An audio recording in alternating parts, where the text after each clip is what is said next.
Hey, it's Nikachu, and today we are going to go over the hardest modern decks to pilot, and we're gonna rank them on the tier list. Oh my god, is this deck gonna be easy or is this deck gonna be really complicated?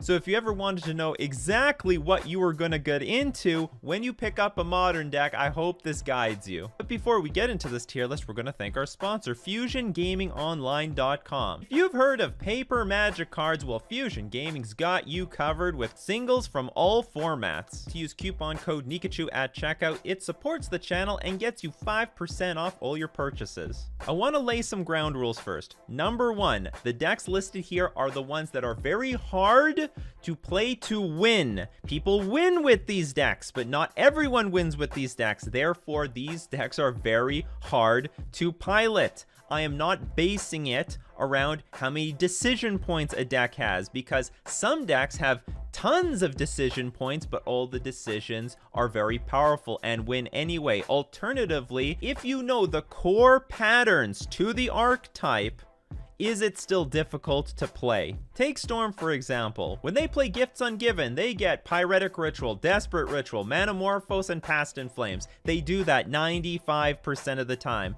Not that complicated. Next, it doesn't include decks that need to be well positioned for the metagame, like Blood Moon decks. I mean, if you want to main deck a card like Blood Moon, which is really hit or miss, yeah, you're going to be suffering in some games, but that's your fault. Maybe the deck wouldn't be so hard if you didn't have those dead cards in the main deck. And lastly, this list isn't going to contain too many decks with free wins. Something like Dredge, for example, has tons of free wins where the opponent is completely powerless. Sure, Dredge is going to have some games that are very, very difficult, especially when the sideboard hate is coming at them, but they have so many games that are just non-interactive that I'm not even putting it on here. All right, let's start this party off with Amulet Titan. Now, this deck, I'll admit, actually has quite a few free wins. Between Amulet and turn 3 Titan, give it haste and basically blow your opponent apart, and now with Dryad of the Elysian Grove.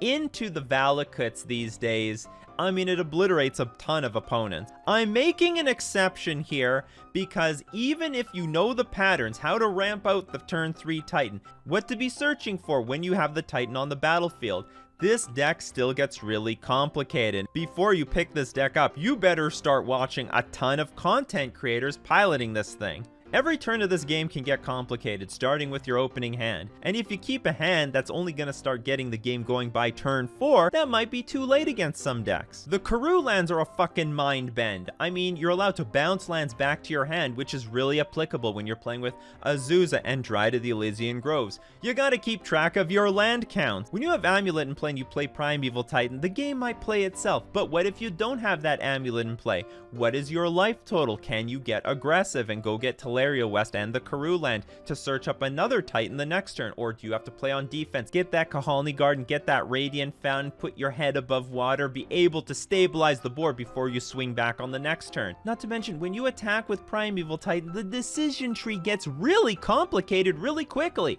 I mean, Teleria West by itself is a really complicated card because you can transmute this thing for Engineered Explosives, a Walking Ballista. You can go get another Summoner's Pact to get your Primeval Titan. There are many different decision trees involved with this archetype. Even building the deck is also really complicated. The Masters of Amulet Titan could either be winning or losing depending if they have the right 75. It is a toolbox deck with multiple different kinds of builds, and if you do not have the right list for the metagame, you might get wiped out by the metagame. And for that reason, I make Amulet Titan a deck that has the free wins, but outside of that, this deck is actually ridiculously complicated. Trying to pilot Amulet Titan is like trying to solve a maze from beginning to end in your head while it is rotating clockwise. Next up, let's talk Death and Taxes.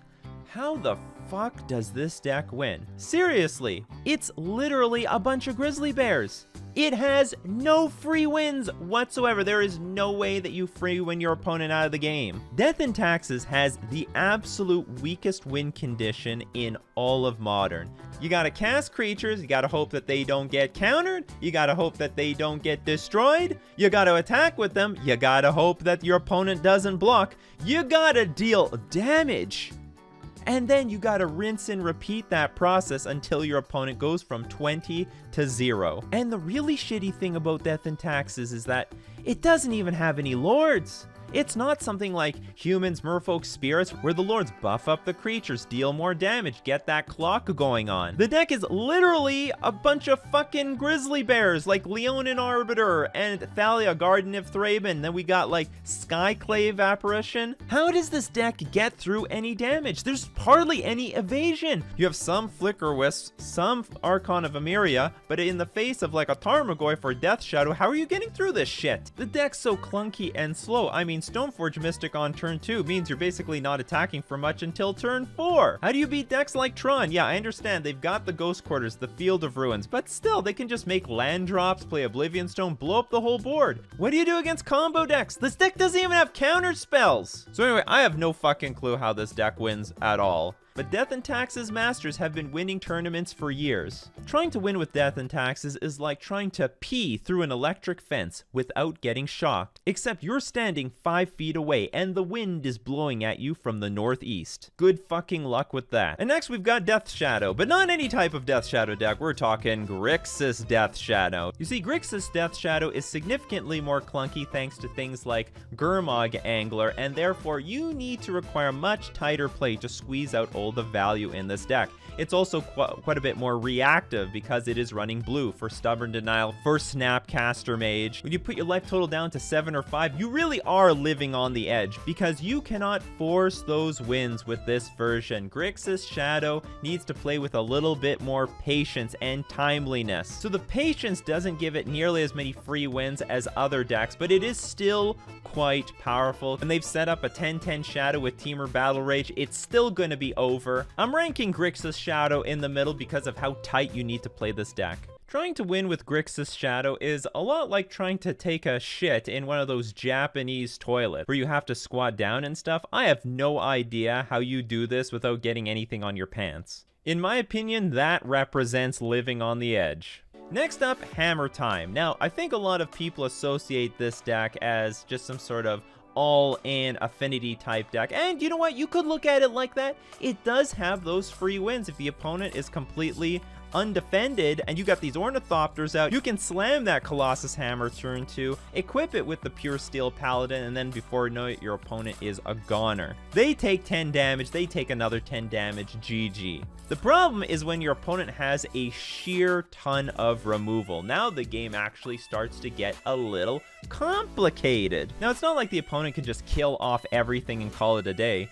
The Hammer Time deck actually plays with quite a few creatures, between like Giver of Runes, Ornithopter, Memnite, Stoneforge Mystic, Pure Steel Paladin, Inkmoth Nexus, so you may not have enough removal for everything. The player with the removal spells has to position it very, very well, and the Hammer Time player now needs to be patient and position their hammer at the right moment, at the right time, when the opponent either has their guard down or they can overload the removal. Not to mention, they do have access to Lurrus from the sideboard as a companion, so even if you do kill off everything, Lurrus hits the battlefield, gets something back, and grind them out. Modern is a removal-heavy format, so you really cannot depend on the free wins from Hammer Time, but the Hammer Time Masters, the pilots that are winning the tournaments, they're doing it because they know how to beat the removal spells. But you need to know the removal that you're up against and when is the right time to make a move, to go all in, or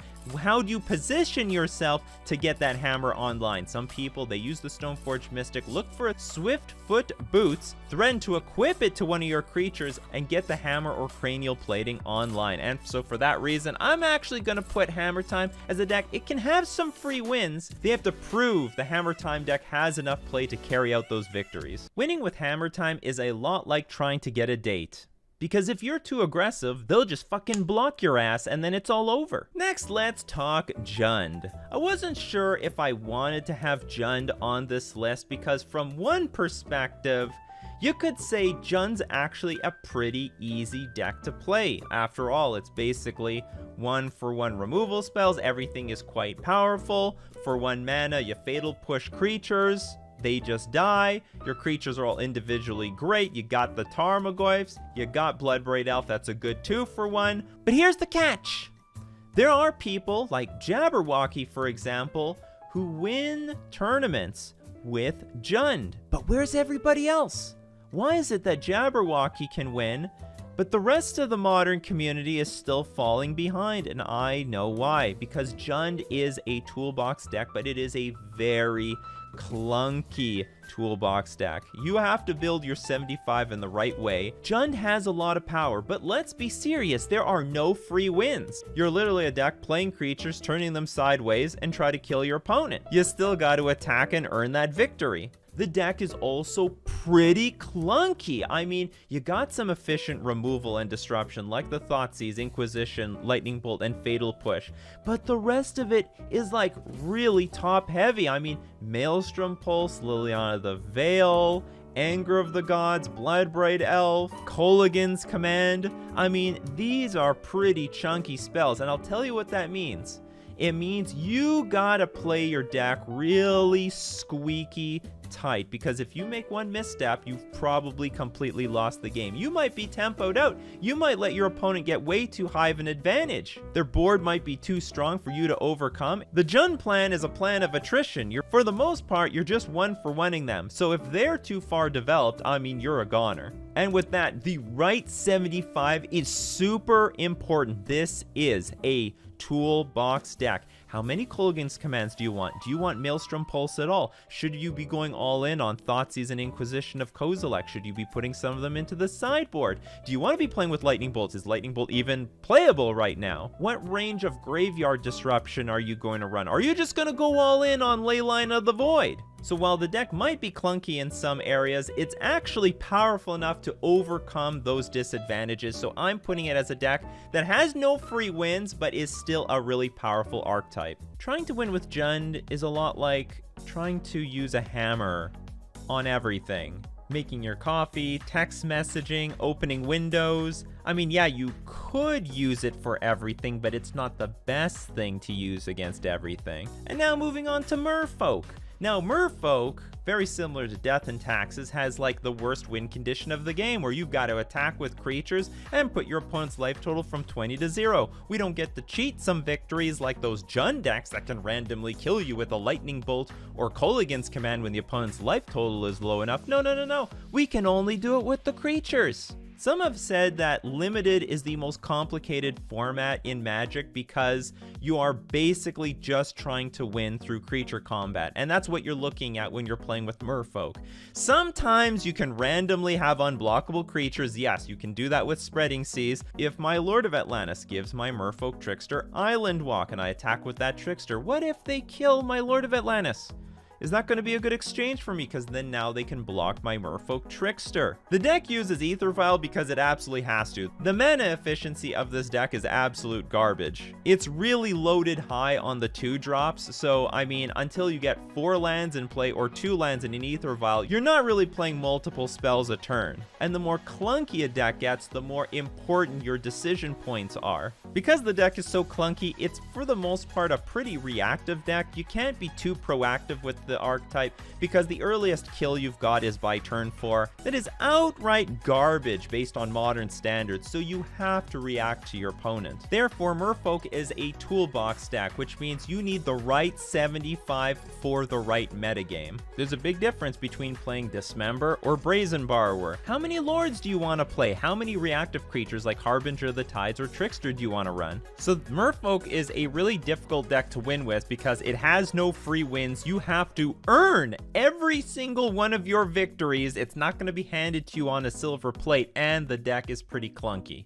Trying to win with Merfolk is a lot like trying to fit yourself in a toy car. Are you a genius that you proved that it was possible, or are you foolish that you tried? Let me know in the comments section below. Now, moving on to Spirits. I mean, Spirits has a lot of parallels to Merfolk in that it's a creature-based deck. You gotta earn the victories. The deck has a lot of game, though. It's really good versus spells. I mean, they've got Mausoleum Wanderer, Rattle Chains, also Selfless Spirit to deal with interaction from the opponent. Not to mention Spell Queller, which can answer basically almost anything. But that being said, the deck still is pretty fragile. I mean, there's not a lot of toughness on these creatures and a limited number of playable lords. If a spell queller's on the battlefield, you better make sure you protect it properly, because if it dies, the opponent's just gonna get their spell and maybe blow you out. Spirits generally is a little bit on the chunkier end. They like their Drogskull Captains, their spell quellers, their Skyclave apparitions. As a result, the best case scenario for the Spirits player is a turn 4 kill, assuming nothing on the battlefield dies. But of course, given the fact that this is Modern, that's way too much to ask for. So the Spirits player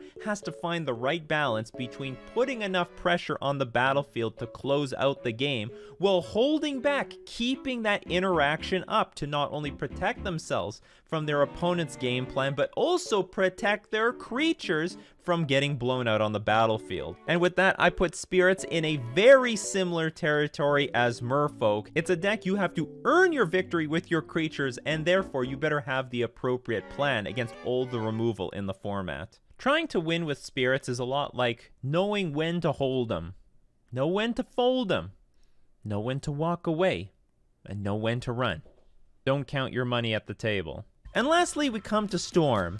Now, Storm, why on earth is it on this list? It is a combo deck. Doesn't it just completely blow people out of the water? Isn't it a free win deck? Storm doesn't really have as many free wins like they used to. Now, they still do if you can't do shit about Baral or Electromancer. And some games with Storm are very easy. You Gifts Ungiven, you get the rituals, the Manamorphos, the Past in Flames, the game plays itself. But here's the deal, and this is where I think makes Storm a very interesting archetype and very difficult deck to play in Modern. There are so many hate cards for the Storm deck, you know, like Rule of Law effects, you know, any graveyard hate, Rest in Peace Relic, Grafdigger's Cage, anything to neuter Past in Flames. Then you got things like, you got stuff like Damping Sphere, which increases the tax for every single spell that they play. And despite all that, some Storm players can pilot through all this shit. So I think Storm is a deck that still gets some free wins, but its strategy is pretty fragile post-board. Trying to win with Storm is like trying to play the game